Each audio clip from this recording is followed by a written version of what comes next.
Today on Race Day, a testing time for a couple of NASCAR's top divisions. The Ford Cup drivers trying the new Taurus at Talladega and Charlotte. And the Craftsman truckers getting their first laps in for the new year at Disney World. We'll run through some speeds for you. Rusty Wallace and the Penske South team, meantime, getting an early Christmas gift, a new teammate. That and plenty more Winston Cup news. It's beginning to look a lot like Christmas on Race Day. It's Sunday, December 21st, 1997. Well, good Sunday and good race day to you. I'm Rick Benjamin. Great to have you with us as we count down the days toward Christmas 1997. Still a couple of months to go till Daytona and the kickoff of the 1998 Winston Cup year, but this week was huge for Ford teams trying to get the new Taurus up to speed. The new machine's quite a bit slower so far than the Thunderbird, so just about every Taurus team hauled down to Talladega early this past week for a closed test controlled by NASCAR. And then yesterday, many of those same teams testing their intermediate track packages here at Charlotte. Race Day's Bob Dillner has our story. It went real well. It was just a chance for us to finally get down there and put that car on the racetrack and see how it would run. Lap times from this week's testing showed what all Ford teams knew from previous outings. The Taurus is still slower than its predecessor.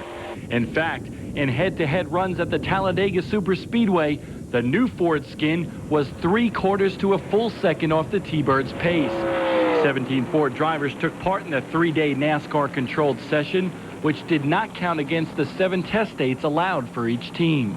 We tested for 2 solid days, and at the end of the last day, we decided we're going to change the whole front of the car. The guys took the whole front of the car off in the garage area, fabricated all the new car, put it back in, and we ran it, and we just logged a lot of information. What works, what doesn't work, what combination are we looking for, what kind of template would we like to see.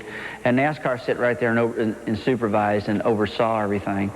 So now it's in the hands of them to see what we're going to get for what we think we need. A very busy week for Ford teams. After the big Talladega Taurus test, it was off to Charlotte Motor Speedway on Saturday for another closed-door session. A fleet of Tauruses circled CMS all day yesterday, but the Fords were still a second off the pace. Rookie Kenny Irwin turned in some of the quickest times, the Robert Yates Texaco car turning the trick in the mid to high 30-second bracket. But this week's testing was not just about speed, but rather to nail down specifics about the Taurus for the upcoming season, including finalizing the template for the new Ford skin. I think the NASCAR can control the speeds any way they want. They can move the air dams around, the spoiler heights. It looks like they're leaning towards a lot of different spoiler changes for the upcoming 98 season for all cars. So the trend is to get a lot smaller spoiler on all the cars, and I think that's going to happen probably. There was some rumors going around that, you know, even I said it, that if this thing doesn't run, we're going to have to run our Thunderbird, and I think the car's going to run good enough right now that we don't have to even consider that. So it looks great, and all the teams seem to be real happy with it. And right now we're waiting for the final 2 or 3 templates so these guys at our shop and Rusty's shops can go to work and start getting it back. Sources tell us the template should be decided upon by Monday. But the next time these cars hit a Winston Cup track will be at Daytona in a couple of weeks. Reporting for Race Day, I'm Bob Dillner. All right, thanks, Bob. Now, Taurus testing was not the only thing on the Penske South plate these last several days. We'll have more on their situation for the new year in a couple of moments. Also this week, many of NASCAR's tailgaters, the Craftsman Truck Series teams, spending the early part of this week flying coast to coast. They celebrated the 97 season last weekend at the season-ending banquet in San Francisco, then coming across the country to Disney World for the best thrill ride anywhere, testing at Walt Disney World Speedway. The 2-day truck test cut short to just 6 hours because of rain, but the turnout was stellar. 57 teams running 67 trucks on the distorted mile oval, the most ever seen. A couple of veteran Roush racers among those hoping for a big year in '98. Joe Ruttman, off his season-ending win at Vegas, will defend his Disney title too in the number 80 truck. Joe thinks a repeat will be tough, while his teammate Chuck Bound says he's ready to score his first career Craftsman truck victory. We're trying to take all the good from 1997 and just refine on it. Here at Disney last year, I finished 12th. That was my first ever truck race, my first time with Roush and X-Side batteries. And we're just hoping to step that up a notch and get up there and contend for the win. So I'm excited to come back here next month and see what we can do. It's a whole new year, so you got to prove to the guys this year we can do it. You know, that was last year. This is this year. House team will have some work to do to find speed. They were a couple of miles an hour behind the fastest truck teams in unofficial timing. Tony Raines, who picked up a win at I-70 this past year, switching to Ford. There you see the Pennzoil colors. Paid off in testing. Tony was 6th quickest. He sits behind a stellar crowd of fast drivers, though 4 different drivers unofficially showing the same speeds. Now, these are random times, timed by hand, so how accurate they are, well, you can sort of guess. We'll find out for real, though, in just about 4 weeks. And there's more to come on race day. We'll bring you up to speed on all the other news this motorsports week and a look ahead to 1998. A former Winston Cup champion who had a less than stellar 97. Rusty Wallace talks about changes ahead for the new year.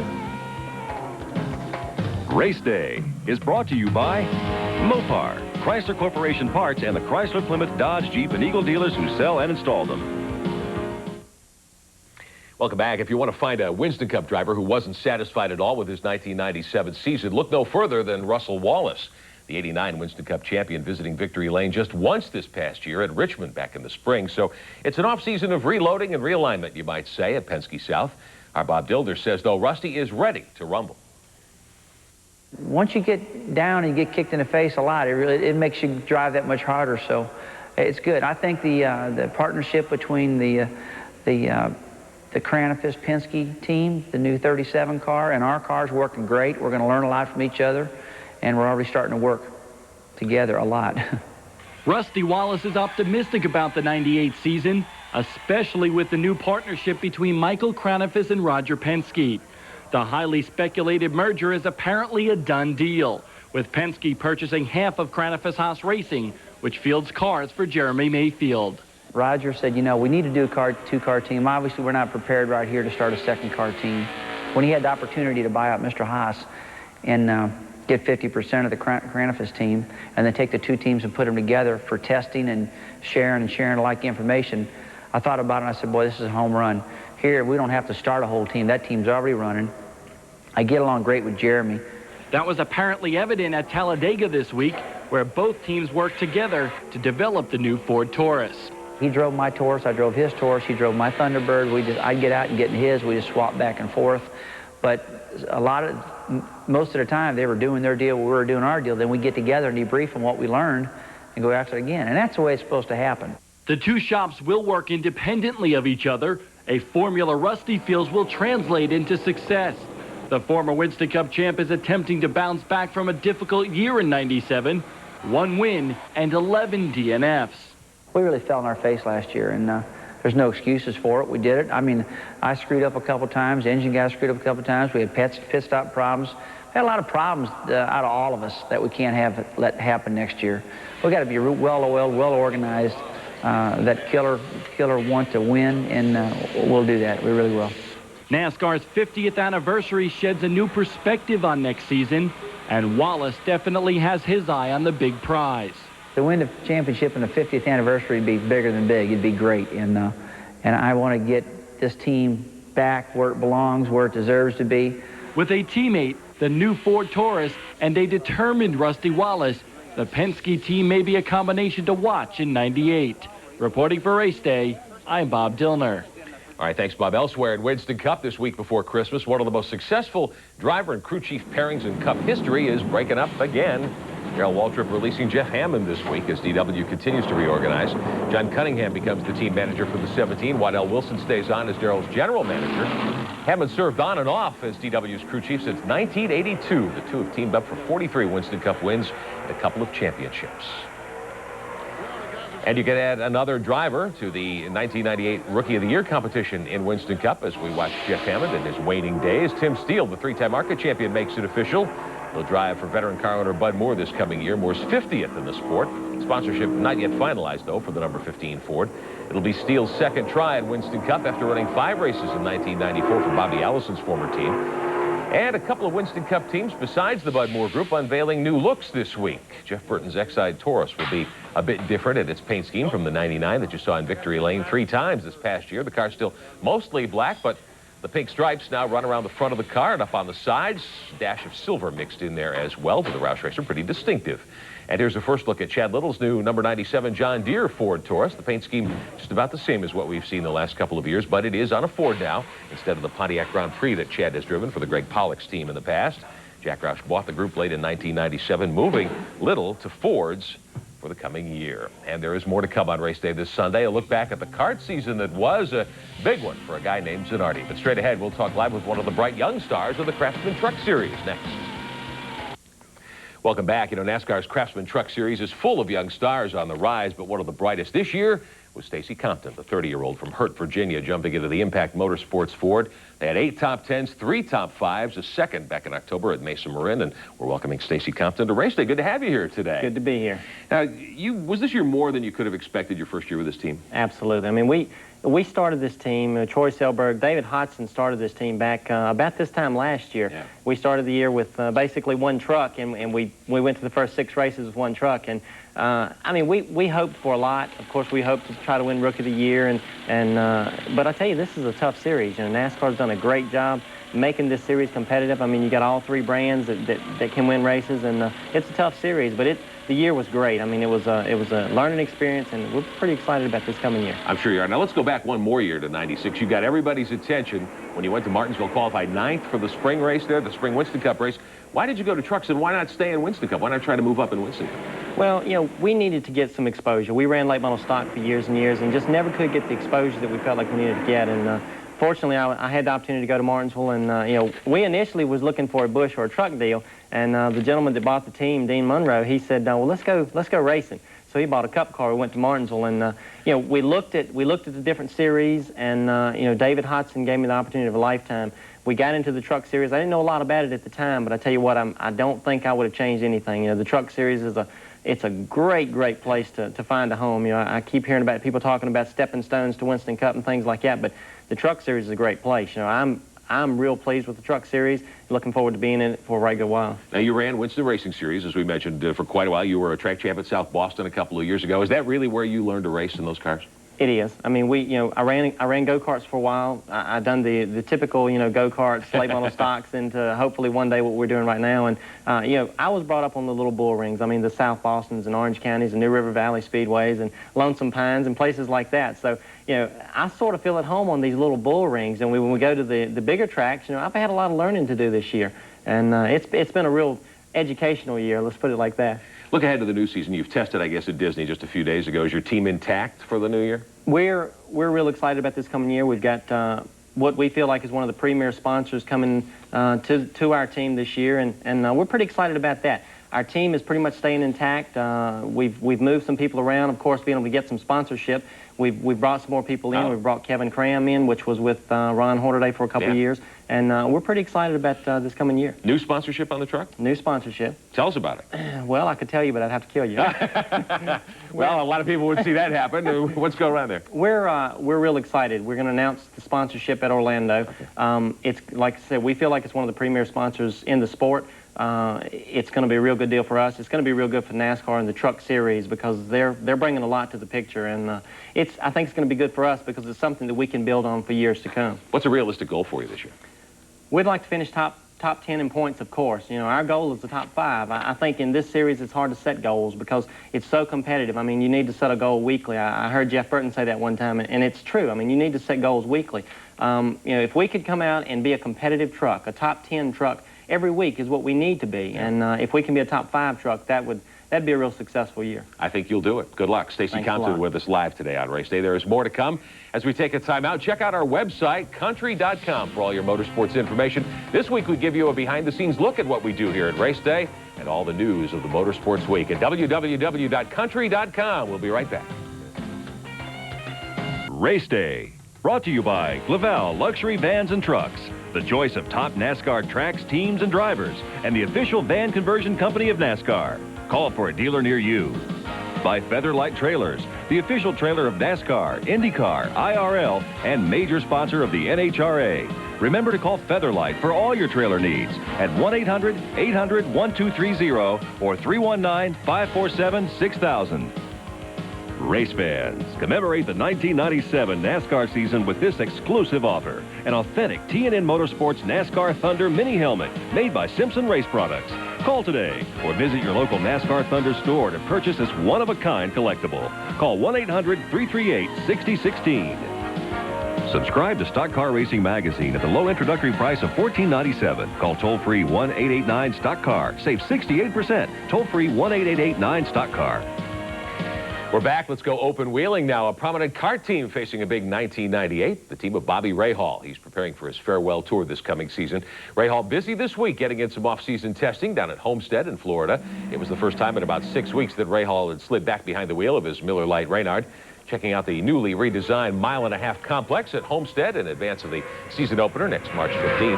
Rahal is content with his decision to retire, but he knows his remaining days at the wheel are a time to savor because this, after all, will be the year of his last ride. You know, I just, in fact, said to myself out there, you know, that enjoy it because, you know, a year from now, not even a year from now, 9, 10 months from now, that'll be the last time. And so, yeah, I think every time I look at it, I realize that it's, every time you get into it, it's going to be a very special moment. Bobby is now 47, looking for his first victory since 1992 when the new season starts. Rahal with 3 kart championships in 16 years at the wheel.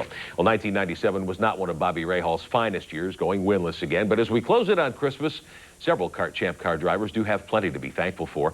RaceDay's Matt Yoakum tells us a new star from Italy has unwrapped the biggest kart prize of them all. The 97 kart season read like a good book you just couldn't put down. History-making finishes, world record speeds, and plenty of champagne and donuts for an Italian champion. 96 Rookie of the Year winner Alex Zanardi never lost last year's momentum as he carried the Target Ganassi colors to 5 victories, won 4 poles, and climbed the podium a season-tying 7 times, enough to secure his first and the team's 2nd straight title.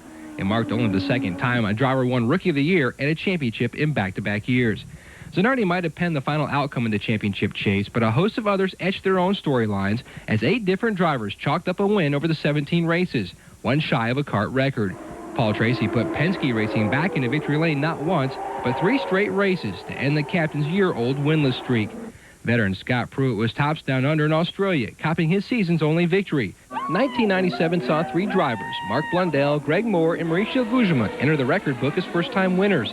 Blundell edged Gilles de Ferran at Portland for the closest finish in kart history. Moore missed becoming the series' youngest winner by 19 days when he won at Milwaukee. The next week at Detroit, he paved his path into kart history as the series' youngest 2-time winner. While Big Mo, Mauricio Gugelmin, hustled his mount through the streets of Vancouver for his first IndyCar win. Meanwhile, the series' 2 heavyweights, Michael Andretti and Al Unser, struggled on the Andretti-Unser scale. Michael drove the new Swift to victory at the Homestead opener, the first win for an American-made chassis since '83, while little Al could only muster a season's best 4th at Nazareth. Other stellar but non-winning runs went to Gilles de Ferran. The former Rookie of the Year tied Zanardi with 7 podium visits, and in his first season at Walker Racing finished 2nd in points. The 1997 rookie class was healthy with talent. Canadian Patrick Carpentier edged out 5 others to win the Jim Truman Award on the heels of a 2nd-place finish at St. Louis. In other postseason honors, the manufacturer's crown swung in the direction of Mercedes-Benz, who knocked Honda off the top with 9 victories and 6 poles, while the tire war saw the Firestone flag fly high as 13 of 17 drivers pulled into the winner's circle on Firestones. The series' upward growth continued in '97, visiting 2 new venues at California and St. Louis. The 1998 season will mark kart's 20th year of competition. That 2-decade anniversary will be celebrated with a new title sponsor, a former champion who will bid farewell, and 2 new events that will push the schedule to 19 races. And it all starts again in March with the Homestead opener. Reporting for Race Day, I'm Matt Yoakum. All right, thanks, Matt. A couple of driver deals signed this week in kart. Alex Barron replaces Juan Fangio at All-American Racers for Dan Gurney, the '96 Toyota Atlantic champ. And Tony Kanaan signs a 5-year deal to drive for Steve Horn's Tasman Motorsports team. He's a 22-year-old from Brazil who ran Indy Lights this past season very successfully. When we continue, a look at what's ahead on the PM edition of Race Day, more on the Taurus testing, a look back at the NHRA's '97 campaign, and we'll visit with one of the top rookies this year in NASCAR's Busch Series, Matt Kenseth, when Race Day returns tonight at 10 Eastern. Welcome back. You know, it wasn't the sound of sleigh bells echoing through Race City north of Charlotte this week. No, that's the sound of money being raised for a worthy cause. Music to the ears of those who operate Stocks for Tots, a children's charity in our area. Fans from near and far descending Thursday night on what they call Race City. Race shops at Mooresville, North Carolina for the 8th annual Stocks for Tots. Thousands showing up to get a close-up look at their favorite driver, grabbing autographs and pictures, and the real action, the auction. Racing collectibles from one of Rusty's driving suits, sheet metal from Randy LaJoy, and Richard Petty's machines, all going to the high bidders for a great cause. It's good for the children, you know, all the toys they receive, and I just like it to come out here, and it's kind of a kickoff to the new season as well. And definitely a good cause. Wish everybody Merry Christmas, and hope they have a great holiday season. Rusty and I talked about it when we put together this, what we can call like a modified auto show. And, you know, the drivers came in and some of the crew members came in, signed autographs, and boy, it was an immediate success. Well, by night's end Thursday, well past midnight, fans had helped raise more than $33,000, all to help neglected and abused children in the Carolinas. $6,500 of that total came from the sale of an autographed Dale Earnhardt driving uniform. Special Christmas for many in our area who are in need. That's race day for now. Thanks for being with us this Sunday. We're back tonight at 10 o'clock Eastern to wrap up the day. Plenty more news for you. Thanks for being with us. Have a great Sunday.